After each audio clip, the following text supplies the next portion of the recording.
Hi hello வணக்கம் welcome to வெற்றி. நான் இன்னைக்கு எதை பத்தி பேச போறேன்னா, சமீபத்துல 2 3 நாளா நிறைய இடத்துல நிறைய ஏரியாகள்ல கேஸ் சிலிண்டர் கிடைக்க மாட்டேங்குதுங்க.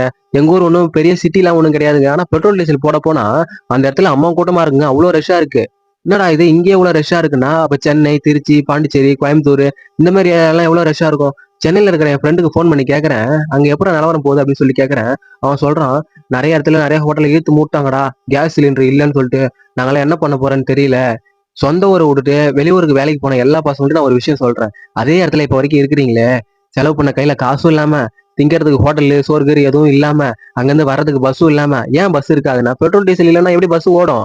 எந்த பஸ்ஸும் ஓடாது. அங்கிருந்து வர்றதுக்கு பஸ்ஸும் இல்லாம அங்கேயே இருந்து என்ன பண்ண போறீங்க? செத்தா கூட அப்பா அம்மா கண்ணு எதிர்க்க சாவணும்டா டேய். இதை விட எனக்கு வேற எப்படி உங்களுக்கு புரிய வைக்கிறதுன்னு தெரியல. தயவு செஞ்சு ஊர் பக்கம் வந்து சேருங்க. அப்பா அம்மா கூட இருங்க. இந்த பிரச்சனை எல்லாம் முடிஞ்சதுக்கு அப்புறம் கிளம்பி போங்க. அவன் பழப்பு தேடி அதுக்கப்புறம் கிளம்பி போங்க. இதை விட வேற எப்படி உங்களுக்கு புரிய வைக்கிறதுன்னு தெரியல ஃப்ரெண்ட்ஸ். ஓகே ஃப்ரெண்ட்ஸ், பாய். தேங்க்யூ. பாய்.